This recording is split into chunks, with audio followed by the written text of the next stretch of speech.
It doesn't even matter if I say anything for the next 20 minutes or not.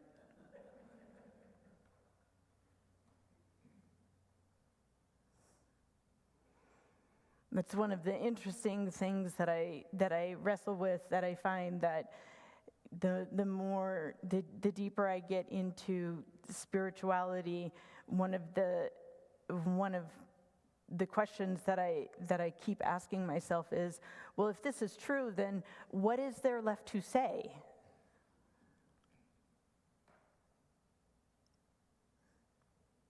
And maybe it's hard for us to accept our wholeness because we're too busy talking ourselves out of it, instead of just letting it be.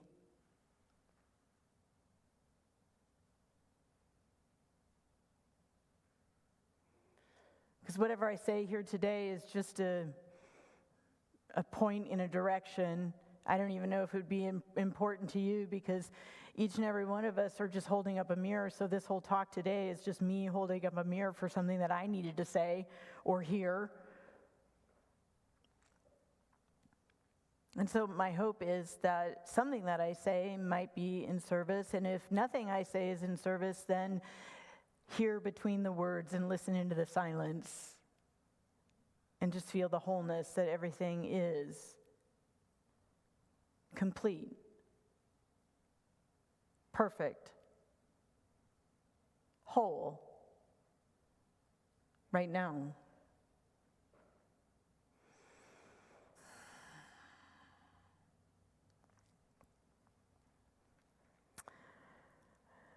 I was on vacation when I had to come up with a title for this lesson. I was literally on a lawn chair looking over a lake. Thinking, oh gosh, that seems so far away. What am I going to talk about? And I decided on going back to the basics. Do any of you get intrigued with chasing the next shiny object? The next shiny lesson, the next guru, the next person who's going to give you some insightful piece of truth? I do. And so I decided to just go back to the basics of what our unity teachings, what our unity principles tell us. And so in preparing for this talk, of course, I went to everybody's new favorite friend when it comes to looking stuff up, ChatGPT. And I will say that all of the sources on everything that I was ChatGPTing, the source that it kept going back to was Truth Unity website. Are you familiar with the Truth Unity website? Truth Unity website is amazing. It is Mark Hicks. And literally, like, every single document ever from Unity has been uploaded to this website, and it's just, it is just an incredible, incredible resource of information. And one of the things that a couple of insights came up for me, and has anybody ever struggled with, like, telling somebody else what Unity is? Right? And ChatGPT did a great job of bringing a bunch of information into a succinct formula for me. And because I was thinking about, keeping things simple and using the 5 principles, and so I asked. First of all, I went to Google and I asked for Unity's 5 principles. Do you know how many versions there are of the 5 principles of Unity? As many churches as there are. It's crazy how many different versions of the 5 principles there are. So we went back and I said, I want the original, naive, I'm not going to use uneducated, but naive. But I put in the prompt, give me the Charles Fillmore original version of the 5 principles. There are none. How many of you knew that? I did not know that.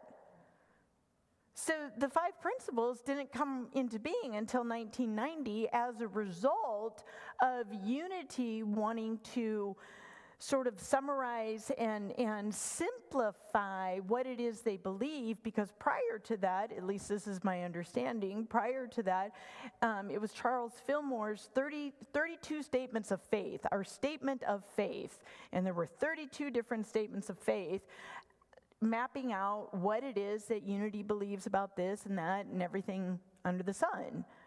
And so in 1990, they decided that they wanted a cohesive way to simplify what it is that Unity believes. And it was Charles Fillmore's granddaughter, Connie, I believe. Okay, I'm getting the nod of our Unity licensed teachers over here, so thank you, who came up with the original 5 principles. And all I can say is I don't know how successful they were in unifying and simplifying Unity's message if each church took those 5 principles and went out and changed them and has their own iteration of them. It was very, very interesting. But one of the things that came up that, because Chat and I were having this conversation, and it kept saying, well, this is what Charles was thinking about this. And it kept coming back to Charles Fillmore being very, very interested in the transformation of a person's consciousness. And that, I mean, when you succinctly say that, like the next time somebody asks you what unity is that not the most succinct way of saying explaining to somebody what we do? It is to me. It's the transformation of consciousness. It is giving us, each individual who comes through these doors, if they're willing, if they're curious, to look at something and look at their life and say, maybe I've played a role in where I'm at today, and maybe if I started changing the way I think about some things and the way I see things, maybe I'll start experiencing something different, which is transformation, correct? Transformation of consciousness. So that's your first simplified piece of information for today. So as I was researching all of this, I just had such a profound sense of gratitude. Does anybody sometimes fall into believing that what you know, everybody else knows? And so we sometimes assume that our unity our unity language is just like, yeah, it's whatever. Yeah, like, you don't know this? This is so unique. A place that we can come and say things like, bonjour, faces of God.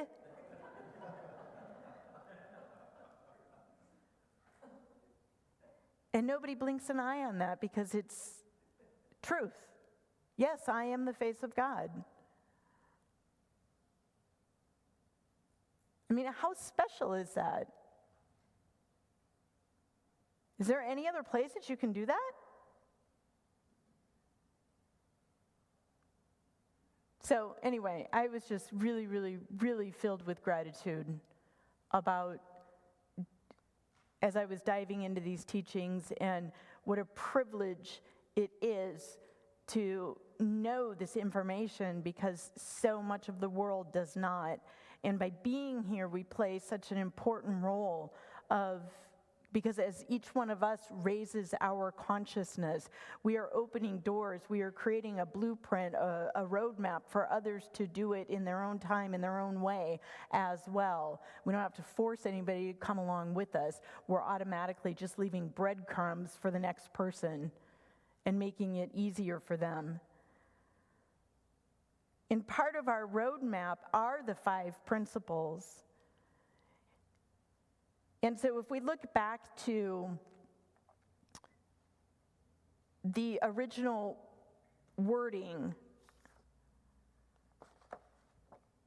back from 1990,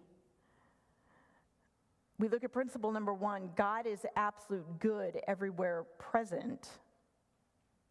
Charles Fillmore writes, God is the original mind in which all real ideas exist. What are the real ideas? Life, love, wisdom, substance, truth, power, and peace.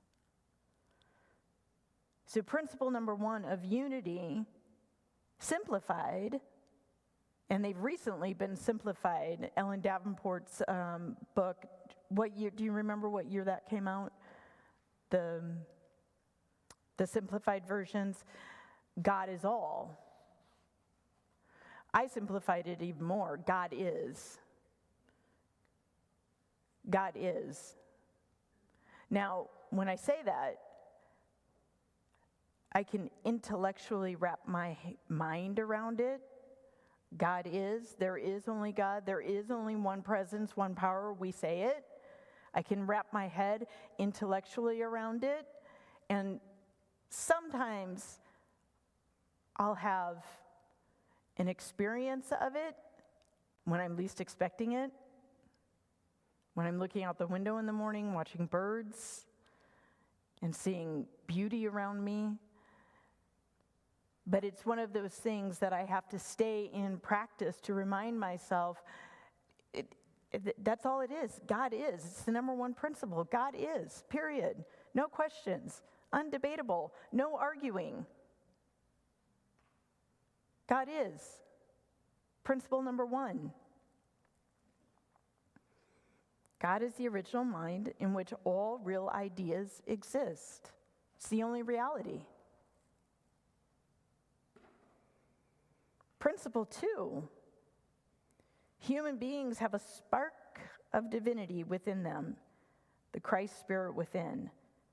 Their very essence is of God, and therefore they are inherently good. I take a little issue with principle number 2. It feels very separate to me, that wording. Human beings have a spark of divinity. I take issue with that because to me, that sounds like, man, I got to do a lot of work to get that flame going.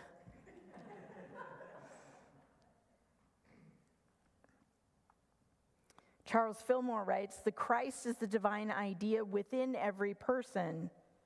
It's already fulfilled within every person.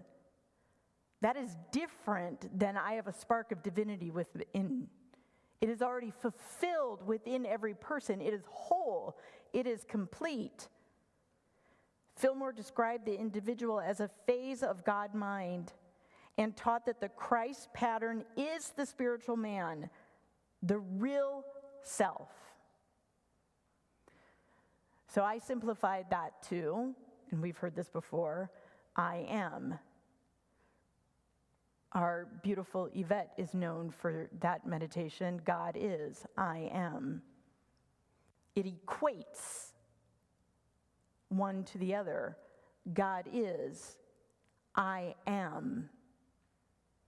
And if we go back to the principle 1, God is all real ideas, life, love, wisdom, substance, truth, power, and peace, then I am those things as well. Period. No argument. These are principles. Now you can talk yourself out of it if you want to. I do. Various times. Matter of fact, before I even got on this podium, I was just like, I wonder if I'm going to be able to I wonder if I'm going to be able to fill up the time that I need to fill up today. That was my thought. I was not thinking about saying something that might transform consciousness. I was worried about filling up time. And I would like to think that I am a great big cauldron of burning God power versus a spark of divinity. Can anybody else get on board with a burning cauldron of God power? It sounds a lot more fun. So we got God is, I am. Principle 3, human beings create their experiences by the activity of their thinking. Everything in the manifest realm has its beginning in thought. very, very word heavy. But again, how do you explain what it is that unity believes? Fillmore called this the law of mind action. He taught that the universe is brought forth through divine mind, and that human consciousness, being a phase of God mind, operates according to the same fundamental law. As he put it, the one original mind creates by thought. So the principle is not simply think positive thoughts. It is deeper. Thought is the formative activity of mind. Formative. Thought is the formative activity of mind. And what is held in consciousness tends towards expression in experience. God, Fillmore writes in Christian Healing, God is thinking the universe into manifestation right now. I simplified that by the word creating. So we've got God is, I am creating. Principle 4. Prayer is creative thinking that heightens the connection with God mind and therefore brings forth wisdom, healing, prosperity, and everything good. Fillmore writes, prayer is more than supplication. It is an affirmation of truth that eternally exists. We deny the apparent power of error, fear, lack, sickness, limitation, etc., and affirm the spiritual truth. God is here, divine life is here, divine substance is here, the Christ is within, I am one with God. I simplified that to truth. The power of prayer leads us to truth. We don't need to ask for anything, we just need to see the truth of what is actually real. What is real?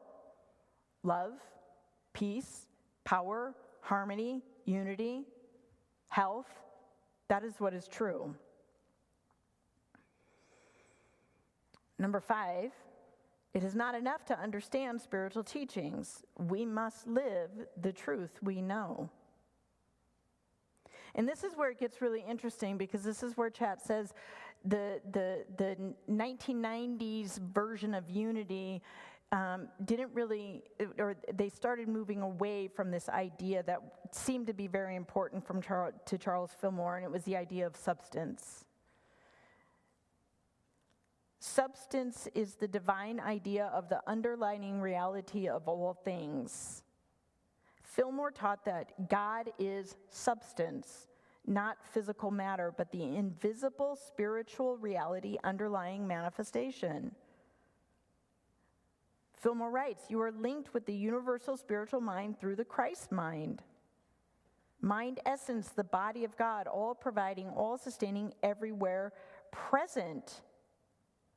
So prosperity is not fundamentally about obtaining more physical things. It is the conscious realization of divine substance, that which is and exists below everything.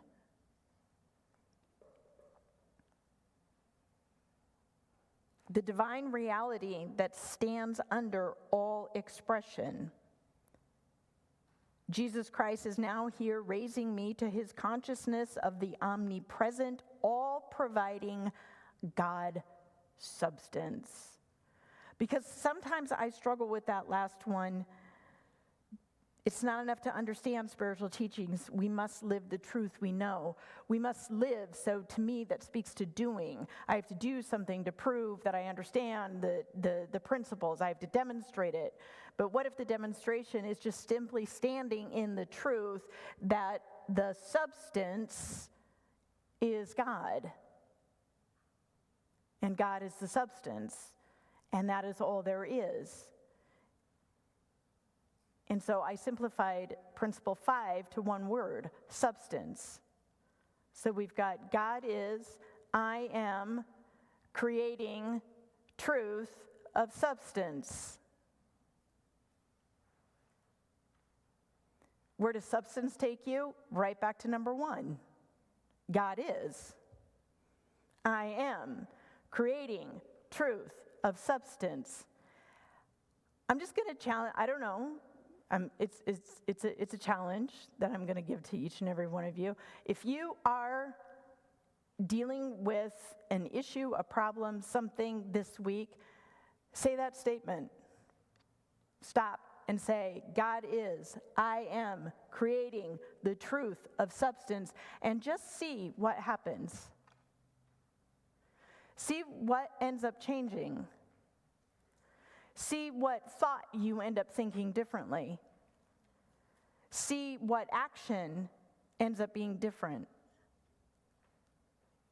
See and feel how much easier it is to surrender and perhaps just let things be. Because there's nothing to force. There's no place to go to. There's nothing to strive for. It is simply the awareness of this beautiful, magnificent journey that is unfolding in this moment right now with all of these beautiful people around us. And if something is taking you away from that, as it does for me, like I said, this lesson was mostly for me. To keep things simple and bring it back to something that you know is true. What do you know is true? God is. I'm always supported. Life is always working out for me. There is an invisible energy. When we were singing, did you feel it? Did you feel the energy moving? That is substance. That was God dancing with all of us, going, yes, more of this, please. And so with that, I would like to invite us into more of that by bringing up Brother Timothy once again.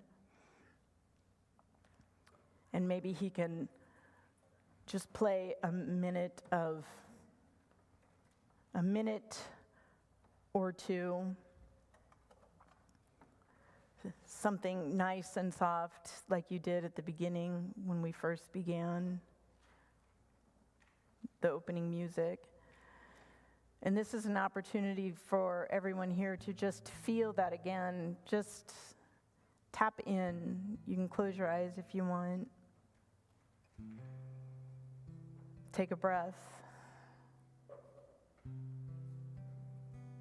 Feel your wholeness. Feel the perfection and the rightness of this moment right now.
And to close, we say a simple yet powerful prayer. Thank you, God, and amen.